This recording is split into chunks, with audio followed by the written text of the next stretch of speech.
वहाँ पर जब बुलडोजर आया तो एमसीडी का कोई अधिकारी मौजूद क्यों नहीं था? हिम्मत है सैनिक फॉर्म में जो जिस तरीके से अमीरों के जो अवैध निर्माण किए हुए हैं उनके कब टूटेंगे? वो तोड़िए ना, तोड़ के दिखाइए। गरीब के ऊपर बुलडोजर चलाना आसान है? जो गरीब मजदूर जो मजबूरी में सड़क किनारे बैठा है, जो आप इनके ऊपर चलवाइए ना बुलडोजर, इनके घरों पे चलवाइए बुलडोजर, इनके ऊपर कार्रवाई होनी चाहिए। अरे गरीबों को क्या मार देते हैं, इनके ऊपर मार होनी चाहिए। तो मैंने यही कहा उनसे, आप ये तो पैर मेरा टूटा था, मेरे ये घायल थी मैं, लेकिन मेरे जज्बात घायल नहीं थे। सारा मेन स्ट्रीम मीडिया नंगा नाच रहा था वहाँ पर बुलडोजर के ऊपर चढ़कर। तानाशाह तंत्र के खिलाफ हम लोग खड़े हुए। दिल्ली का शाहीन बाग इलाका एक बार फिर चर्चाओं में रहा। बुलडोजर की कार्रवाई के दौरान कई तरह के विरोध प्रदर्शन यहाँ देखने को मिले। सबसे ज़्यादा चर्चाओं में रहने वाली तस्वीर एडवोकेट आरफा खनम की रही। हम इस वक्त आरफा खनम जी के साथ मौजूद हैं, इनसे बातचीत करेंगे और समझेंगे कि इनके पैर में चोट होने के बावजूद बुलडोजर पे आखिर आप चढ़ी और सोशल मीडिया पर लगातार आपकी सराहना कर रहे हैं लोग, चाहते हैं लोग नेता ऐसा होना चाहिए। अपना पूरा परिचय बता दीजिए। और लोग यूपी में चाहते हैं ऐसा नेता, तो आप ये भी बता दीजिए आप कहाँ की रहने वाली हैं? देखिए, मेरा नाम आरफा खानम है और पेशे से वकील हूँ। और जिस तरीके से लगातार उत्तर प्रदेश और बाकी और जगहों से जिस तरीके से एप्रिसिएशन मिल रही है और लोग लगातार हौसला अफजाई कर रहे हैं, मैं सभी लोगों की, तमाम लोगों के आपके चैनल के माध्यम से कहना चाहती हूँ, तमाम लोगों को मैं शुक्रिया अदा करना चाहती हूँ। दिल से, तहे दिल से मैं शुक्रिया अदा करती हूँ कि सभी जितने भी साथी हैं, सभी ने जिस तरीके से सोशल मीडिया पे लिखा, शेरनी का लक़ब दिया, मैं आप सबकी बहुत बहुत शुक्रगुजार हूँ। क्योंकि देखिए, शाहीन बाग बहुत ज़्यादा यहाँ पर बहादुर, यहाँ पर बहनें हैं, यहाँ पर बहादुर लोग हैं, बेबाक हैं लोग, बात अपनी कहना जानते हैं। उत्तर प्रदेश से हूँ। आप ये कह रहे हैं, जहाँ जो लोग ये कह रहे हैं कि उत्तर प्रदेश में ऐसे नेताओं की ज़रूरत है, देखिए हर जगह नेता ऐसा ही है, बस थोड़ी सी हिम्मत की ज़रूरत है, बेबाकी की ज़रूरत है कि अगर आप बोलेंगे, जुल्म के ख़िलाफ़ लड़ेंगे, तो देखिए हर नेता वैसा ही रहेगा। जुल्म के ख़िलाफ़ लड़ने वाला नेता, लोगों की खिदमत के लिए जो नेता चुना जाता है, रहनुमा चुना जाता है, अगर वो पूरी ईमानदारी से काम करेगा तो वो नेता उनके बीच का ही हो सकता है। देखिए, कल यहाँ पर जिस तरीके से बुलडोज़र गिरी की राजनीति, यहाँ पर तानाशाह तंत्र के खिलाफ हम लोग खड़े हुए। देखिए, बड़े अफसोस की बात है कि यहाँ पे पीडब्ल्यूडी का रोड है और पीडब्ल्यूडी के रोड में यहाँ पर जो फुटपाथ है, फुटपाथ पे किसी तरीके का कोई इंक्रोचमेंट नहीं था। जो इंक्रोचमेंट जो रोड मैप इन्होंने बनाया, रोड मैप कालिंदी कुंज, जी ब्लॉक से कालिंदी कुंज का जो रोड है, वहाँ पर ज़्यादातर ज़मीन सिंचाई विभाग के अंदर आती है। बिना पीडब्ल्यूडी की परमिशन, बिना एमसीडी की परमिशन यहाँ पर बुलडोज़र लाया गया। सुबह 6 बजे से लेकर के 10:30 बजे तक हम लोगों को यही खबर थी। लगातार जो मेन स्ट्रीम मीडिया है यही खबर दिखा रहा था हम सबको कि देखिए, यहाँ पर शाहीन बाग में जो कार्रवाई होनी थी अब वो स्थगित कर दी गई है। एमसीडी को किसी तरीके का जो फोर्स नहीं मिल पाया है, इस वजह से ये कार्रवाई नहीं होगी। इससे पहले भी यहाँ पर इस तरीके से कार्रवाई होनी थी 4 और 5 तारीख को, लेकिन यहाँ पर वो कार्रवाई नहीं हुई। 9 तारीख का दिन था, तय था, लेकिन 9 तारीख को भी ये कार्रवाई यहाँ पर नहीं हुई। बात जो सोचने वाली बात है, वो ये सोचने वाली बात है कि देखिए, शाहीन बाग में क्या इंक्रोचमेंट हटाने आए थे। ये जो बुलडोज़र था, ये किसके आदेश पर आया? आदेश गुप्ता के आदेश पर आया, मुकेश सूर्यान के आदेश के ऊपर आया। ये जो नफरती बुलडोज़र लाया गया शाहीन बाग में, हम लोगों ने देखा कि शाहीन बाग में 103 दिन तक हमारी बहनें सड़क पर बैठी थी। शाहीन बाग पूरी तरह सड़क पर था, संवैधानिक लड़ाई लड़ रहा था। उस वक्त राम गोपाल भट्ट जैसे लोग, कपिल शर्मा जैसे लोग बंदूक लहराते हुए शाहीन बाग पहुंचे थे, फायरिंग की। तो ये जो बुलडोज़र आया, मैं पूछना चाहती हूँ कि वहाँ पर जब बुलडोज़र आया तो एमसीडी का कोई अधिकारी मौजूद क्यों नहीं था? जब भगदड़ हुई, हम लोग वहाँ पर पहुँचे, वहाँ पर पूछा, वहाँ पर जो बुलडोज़र चला रहा था उस वाहक से हमने पूछा कि ये बुलडोज़र आप लेकर आए हैं, एमसीडी अधिकारी कहाँ हैं? जवाब नहीं था उसके पास। उसने कहा देखिए, मुझे कुछ मालूम नहीं है। वहाँ से बुलडोज़र आगे बढ़ने लगा। सारा मेन स्ट्रीम मीडिया नंगा नाच रहा था वहाँ पर बुलडोज़र के ऊपर चढ़ करके। वो नंगा नाच चलता रहा मेन स्ट्रीम मीडिया शोर मचा मचा करके दिखाता रहा कि देखिए शाहीन बाग के ऊपर बुलडोजर चलने जा रहा है। हम लोग पहुंचे मौके पर, देखा वहाँ पे कोई अधिकारी नहीं है, पूछा नहीं जवाब मिला। उसके बाद हम लोगों ने ये कहा कि देखिए अगर आप डिमोलिशन करने आए हैं तो संवैधानिक दायरे में रह करके करेंगे, प्रक्रिया है उसको फॉलो करेंगे। इस तरीके से बिना नोटिस के आप डिमोलिशन नहीं कर सकते हैं। दूसरा, हमारा वहाँ पे ये भी विरोध था कि देखिए जिस अमीर की लग्जरी है, जिसने इंक्रोचमेंट किया हुआ है, आम आदमी पार्टी के विधायक अमानतुल्लाह खान का ऑफिस है, पार्क के नाम पर सिंचाई विभाग से मिला था, इंक्रोचमेंट किया हुआ है, अवैध निर्माण किया हुआ है। आम आदमी पार्टी के पार्षद यहाँ पे अपने पूरे कार्यकाल में यहाँ पे उन्होंने अपना ऑफिस किया हुआ था। यहाँ पर जहाँ पर जिसने अवैध निर्माण किया हुआ है, सड़क घेरी हुई है, टूटना चाहिए। हम खिलाफ नहीं, हम समर्थन करते हैं, इलाके के लोग समर्थन कर रहे हैं। जो यहाँ पे समस्या है ये समझना जरूरी है कि इंक्रोचमेंट है क्या। जिस नाले वाले रोड की आप बात करें, सिंचाई विभाग के अंदर आता है, उस नाले वाले रोड पर वहाँ जो फर्नीचर मार्केट है, कालिंदी कुंज वाला जो रोड है, वहाँ पर फर्नीचर मार्केट है, वहाँ पर लोगों ने अपना फर्नीचर रखा हुआ था। जहांगीरपुरी हिंसा के बाद जिस तरीके से वहाँ पर गरीबों और मजलूमों के घरों पर बुलडोजर चलाया गया, उसके बाद ये खबर आई कि शाहीन बाग के ऊपर भी बुलडोजर चलाया जाएगा। जहाँ पर अतिक्रमण है, जहाँ पर इंक्रोचमेंट है, वहाँ पर बुलडोजर चलेगा। तो उसके बाद शाहीन बाग के लोग इतने खुददार हैं कि उन्होंने खुद से वो इंक्रोचमेंट जो था वो हटा लिया। आप आए थे पहले, वापस जाना पड़ा, दोबारा से आए, 9 तारीख को कोई इंक्रोचमेंट मिला नहीं मिला, वापस बेआबरू होकर के आप शाहीन बाग से निकले। क्या तोड़ने आए थे? 4 बल्लियां गिराई आपने, वो बल्लियां तोड़ने इतना बड़ा बुलडोजर लेकर आए थे। ये शाहीन बाग के लोग कैसे माने कि वो जो बुलडोजर आया था वो एमसीडी का बुलडोजर था या पीडब्ल्यूडी का बुलडोजर था? वो किसका बुलडोजर था? या आदेश गुप्ता का बुलडोजर था या मुकेश सूर्यान का बुलडोजर था? वो किसका बुलडोजर था? मीडिया को मसाला चाहिए था, मसाला मिला। कोई इंक्रोचमेंट था तो तोड़ा क्यों नहीं? किससे डर गए आप? तोड़ के जाते। वहां पर जब हम लोग वहां पर विरोध कर रहे थे, हमारा विरोध था असंवैधानिक बुलडोजर नहीं चलने देंगे, संविधान के दायरे में बुलडोजर चलाएंगे, समर्थन करेंगे। गरीब मजलूम के ऊपर, उसके रोजगार के ऊपर, उसके छत को तोड़ेंगे, विरोध करेंगे, जेल जाना मंजूर है। बुलडोजर के सामने खड़े हुए उनसे कहा, मारना चाहते हैं आप, आर्थिक मार देना चाहते हैं, सामाजिक मार देना चाहते हैं, कल मौत आए आज दे दीजिए। मारना है आपको, खुश करना है अपने आकाओं को, खुश कर दीजिए, हमारे ऊपर चला दीजिए बुलडोजर। लेकिन ये जो आप असंवैधानिक बुलडोजर चलाने की कोशिश कर रहे हैं, ये नहीं होगा। यही हमारी लड़ाई थी और यही हमारा विरोध था। अब ये बताइए, आपके पैर में मैं चोट अभी भी देख रहा हूँ, प्लास्टर है यहाँ, इतनी भीड़ में, ऐसे में आपकी तस्वीर लगातार वायरल हो रही है, तमाम सोशल मीडिया पर लोग लिख रहे हैं, आपको डर नहीं लगता कि ऐसे हालात में आप ऐसे वहाँ पहुँचकर बुलडोजर के ऊपर चढ़ गई और आगे आप बुलडोजर के लेट गई? देखिए, बड़े अफसोस की बात है कि जिस शाहीन बाग ने 103 दिन तक सड़क पे बैठे रहे, उस शाहीन बाग से ये कहा जाए कि देखिए, आपको उस शाहीन बाग की बहनों से ये कहा जाए, उन शाहीन बाग के लोगों से ये कहा जाए कि देखिए यहाँ पर जो संवैधानिक लड़ाई सड़क पर लड़ रहे थे, असंवैधानिक बुलडोजर चलाया जाएगा, कैसे बर्दाश्त होगा? संवैधानिक लड़ाई लड़ रहे थे, 103 दिन तक बैठे ना सड़क पर, आपने बिठाए रखा हमें सड़क पर, बैठे हम सड़क पर, लड़ रहे थे। कैसे आप जो वहाँ पर आप अमित शाह कहते हैं कि करंट लगेगा शाहीन बाग में, चुनाव के वक्त आपने यही बोला था शाहीन बाग के लिए। शाहीन बाग की बहनें संवैधानिक लड़ाई, संविधान हाथ में लेकर संवैधानिक लड़ाई लड़ रही थी, लेकिन आपने कहा कि वो जो बहनें बैठी हैं 500 रुपया लेकर के बैठी हैं। आपने ऐसे शब्दों का इस्तेमाल किया, आपको शर्म आनी चाहिए, उन लोगों को शर्म आनी चाहिए। मेरा पैर इंजर्ड था, इसके बावजूद भी मेरे घर, मेरे शाहीन बाग, मेरे इलाके के अंदर असंवैधानिक अगर कोई गतिविधि होगी, मैं कैसे होने दूंगी, मैं कैसे बर्दाश्त कर लूंगी? असंवैधानिक बुलडोजर अगर आप यहाँ पर लेकर आएंगे, विरोध होगा, कोई गम नहीं है। ये मेरा पैर टूटा, जब मैं बुलडोजर के आगे खड़ी थी तो मैंने यही कहा उनसे, आप ये तो पैर मेरा टूटा था, ये घायल थी मैं, लेकिन मेरे जज्बात घायल नहीं थे, मेरा जोश घायल नहीं था, मेरे इरादे घायल नहीं थे।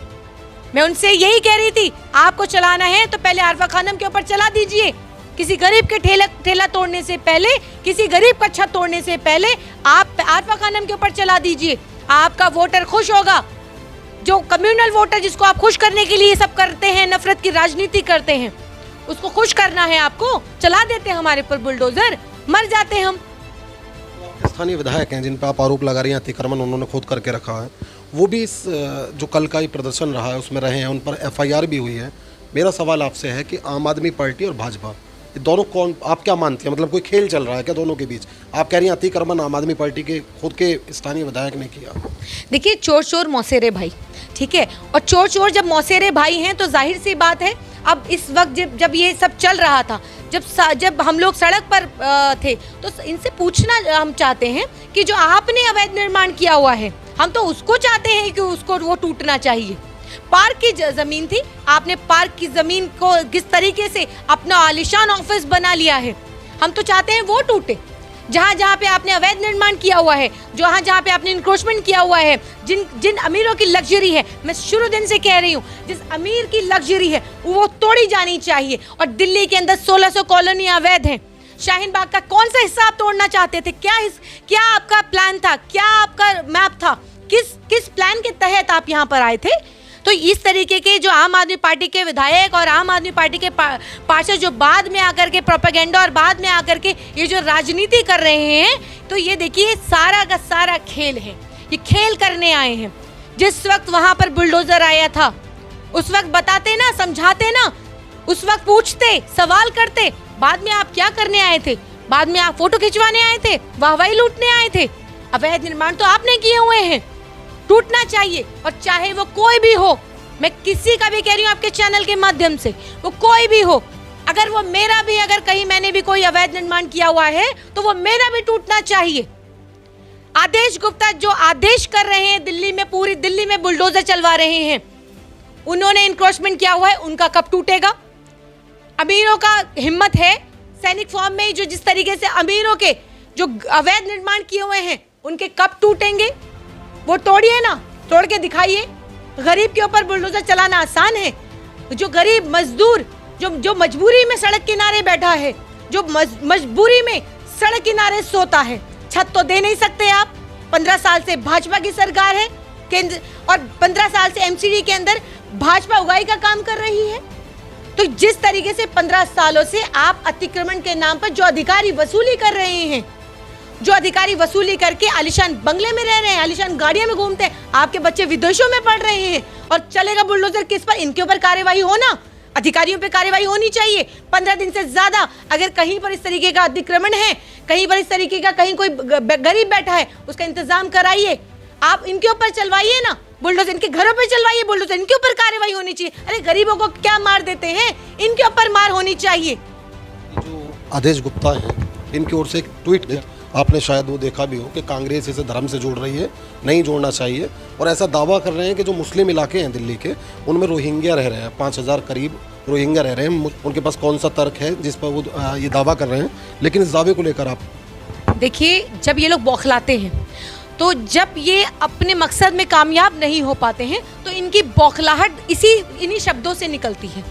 आप देखिए, शाहीन बाग में क्या करने आए थे इनको खुद नहीं पता था।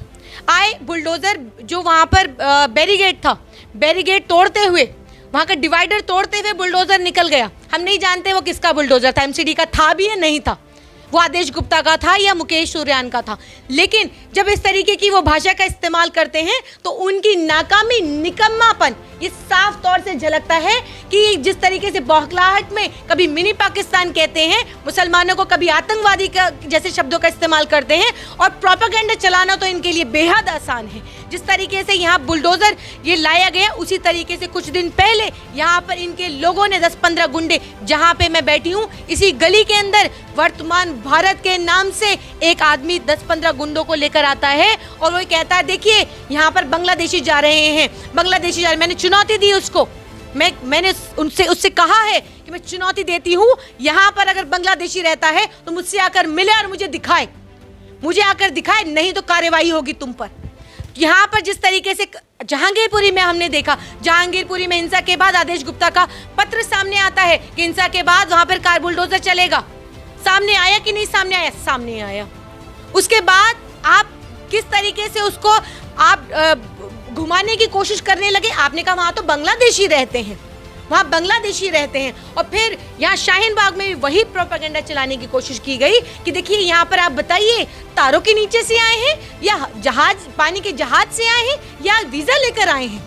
तो अगर तारों के आप बताइए ना, ये तो आप बताएंगे कि वो तारों के नीचे से आए हैं या वीजा लेकर आए हैं, या आप बताइए वो सुरक्षा जो देश की आज जो इतना बड़ा सवाल उठता है देश की सुरक्षा के ऊपर, सुरक्षा एजेंसियों के ऊपर, आप 7-8 सालों से आप जो निकम्मी सरकार है बीजेपी की क्या कर रही है, बताएं मुझे। कि जो आज जो तारों के नीचे से ये निकल के बांग्लादेशी आ रहे हैं, तो क्या कार्यवाही आपको नहीं पता है? आप उन्हें घुसपैठी बता देते हैं, कभी रोहिंग्या की बात करते हैं, ये तो शरणार्थी है, रिफ्यूजी हैं। तो आप ही इनके लिए जमीन की बात कर रहे हैं, आप ही इनके लिए ये कह रहे हैं कि भाई इनके लिए कोई जमीन होनी चाहिए, और फिर पूरे दिन national media Rohingya Rohingya Bangladeshi Bangladeshi गा रहा है। तो रोहिंग्या, या तो ये बता दीजिए, आपको सबको मालूम है कि अगर देश के अंदर रोहिंग्या है तो कहाँ रहता है, आपके रिकॉर्ड में है, अरेस्ट कर लीजिए, जेल में बंद कर दीजिए। भाई आपको रोहिंग्या से दिक्कत है ना, बंद करिए ना। शरण भी आप देंगे, उंगली भी आप उठाएंगे, प्रोपेगेंडा भी आप चलाएंगे, ये कैसे होगा? भाजपा नेता है कपिल मिश्रा, उनका एक विवादित ट्वीट है, हो सकता है आपने देखा भी हो, जो मुस्लिम बहुल इलाके हैं उन पर निशाना साधते हुए वो ऐसा दावा करते हैं कि अवैध कारनामे, अवैध निर्माण, घुसपैठियों के अड्डे बन गए हैं, संविधान लागू नहीं होता। इस तरह का विवादित ट्वीट उनकी ओर से किया जा रहा है, आपका क्या पक्ष है, क्या मत है?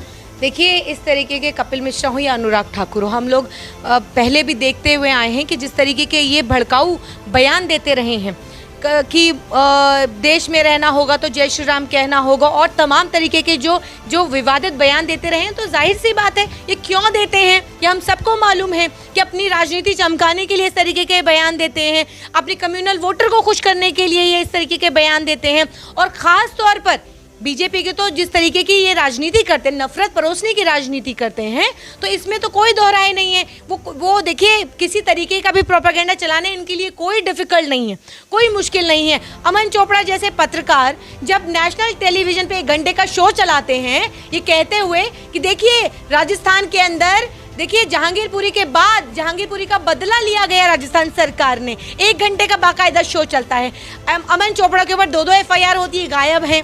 तो प्रोपेगेंडा चलाना कोई बहुत मुश्किल काम नहीं है, और जनता के पास इतना वक्त नहीं है कि वो तथ्यों में जाए। फिर दिल्ली पुलिस ये कह देती है कि हमारे पास कोई तथ्य नहीं है। तो जाहिर सी बात है, तानाशाह सरकार है, तानाशाह रवैया अपनाते हुए आज आपके देखिए पार्षद, आपके विधायक जिस तरीके से आज कुतुब मीनार के अंदर हनुमान चालीसा का पाठ, कुछ हिंदुत्ववादी वहां पर बाहर खड़े होकर कि अब हम हनुमान चालीसा का पाठ पढ़ेंगे। आपको किसी ने मना नहीं किया हनुमान चालीसा का पाठ पढ़ने से, लेकिन जिस तरीके की राजनीति देश भर के अंदर हो रही है, ये कुछ चुनिंदा लोग, कपिल मिश्रा, अनुराग ठाकुर और इस तरीके के जो कुछ लोग हैं जो देश का माहौल बिगाड़ने की कोशिश कर रहे हैं, वो नहीं होने दिया जाएगा।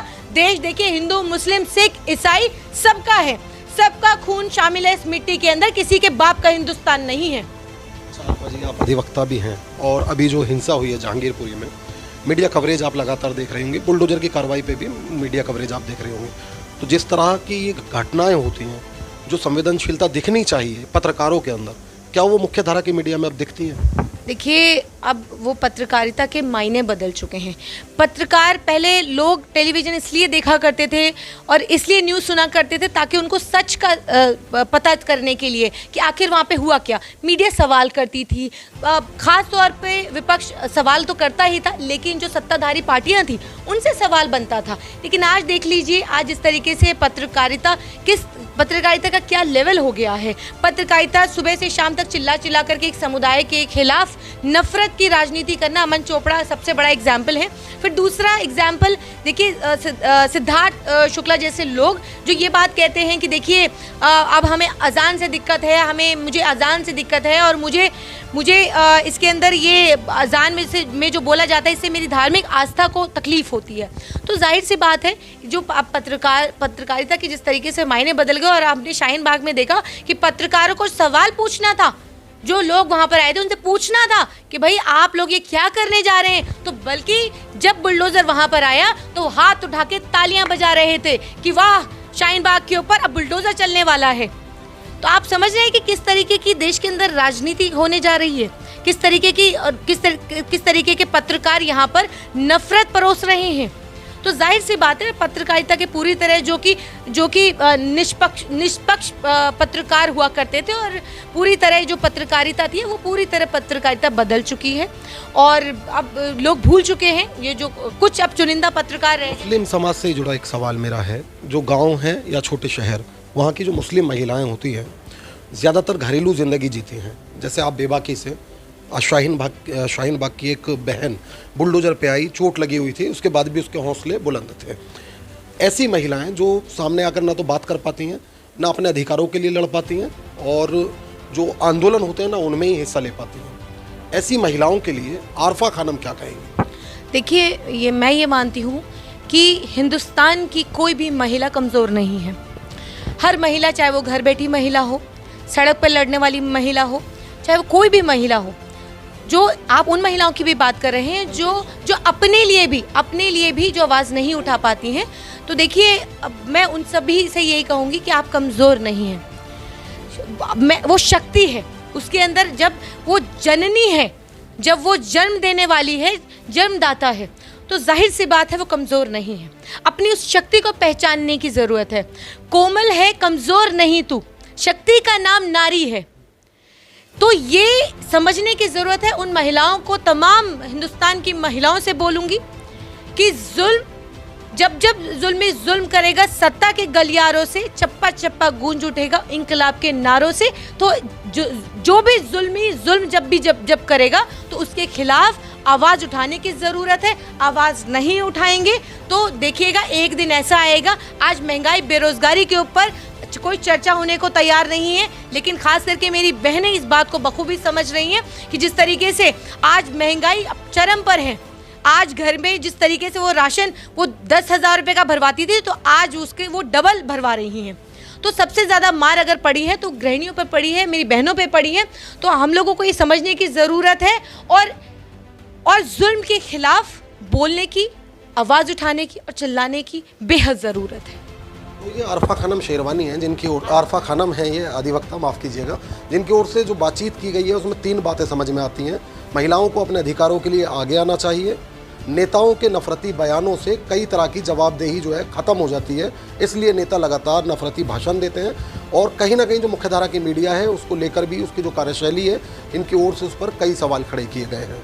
अगर आप निष्पक्ष खबर देखना चाहते हैं तो बेबाक रिपोर्टर को तुरंत सब्सक्राइब करिए। अगर आरफा खानम की बात से आप सहमति रखते हैं तो आप इस वीडियो को ज़्यादा से ज़्यादा शेयर करिए। नमस्कार।